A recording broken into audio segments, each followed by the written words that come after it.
ইন্নাল হামদুলিল্লাহ ওয়াসসালাতু ওয়াসসালামু আলা রাসূলিল্লাহ। দৈনন্দিন জীবনে আমলের গুরুত্ব অপরিসীম। শুধু ফরজ আমলগুলো অনেক সময় যথেষ্ট নাও হতে পারে, তাই নফল ও অন্যান্য আমল করা চাই। কারণ হাদিসে এসেছে, বান্দার ফরজ আমলের ঘাটতি দেখা দিলে নফল দিয়ে তা পরিপূর্ণ করা হবে। আজকে আমরা আলোচনা করব 10টি এমন আমল যে আমলে বিপুল পরিমাণ সওয়াব রয়েছে। তার আগে আপনাদের কাছে ছোট্ট একটি অনুরোধ, যারা আমাদের চ্যানেলে নতুন এসেছেন বা আমাদের ফেসবুক পেজে যারা নতুন এসেছেন, তারা অবশ্যই আমাদের পেজটি ফলো করবেন, চ্যানেলটি সাবস্ক্রাইব করে রাখবেন এবং আমাদের নিয়মিত ভিডিওগুলো দেখবেন।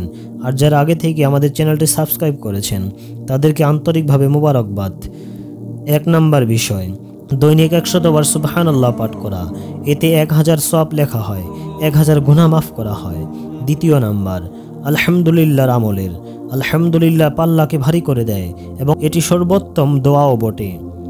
3 নাম্বার, লা ইলাহা ইল্লাল্লাহ পাঠ করা। এটি সর্বোত্তম জিকির, হাদিসে এসেছে এটি সর্বোত্তম জিকির। 4 নাম্বার, সুবহানাল্লাহি ওয়ালহামদুলিল্লাহি ওয়ালা ইলাহা ইল্লাল্লাহু আল্লাহু আকবার।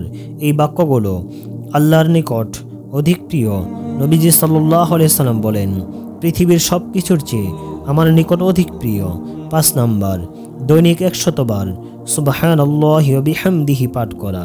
এতে সমুদ্রের ফেনা পরিমাণ সগীরা গুনাহ থাকলেও তাকে মাফ করে দেওয়া হয়।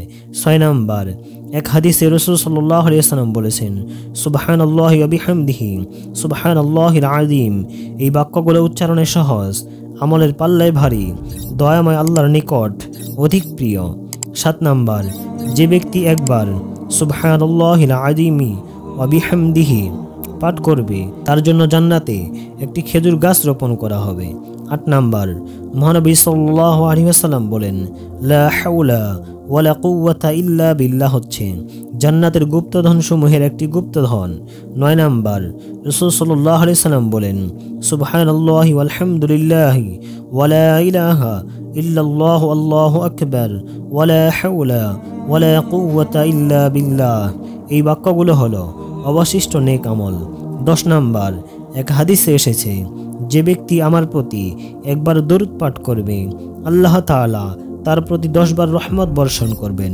রাসূল সাল্লাল্লাহু আলাইহি ওয়াসাল্লাম আরও বলেন, যে ব্যক্তি আমার প্রতি সকালে 10 বার এবং বিকেলে 10 বার দরুদ পাঠ করবে, সে ব্যক্তি কিয়ামতের দিন আমার সুপারিশ পাবে। আল্লাহ তাআলা এই 10টি ছোট ছোট আমল আমাদেরকে প্রত্যেক সময়ে, প্রত্যেক নামাজের পরে, অন্তত সকাল ও ফজর এবং মাগরিবের পরে করার তৌফিক দান করুন। সকলে ভালো থাকুন, সুস্থ থাকুন এবং আমার জন্য দোয়া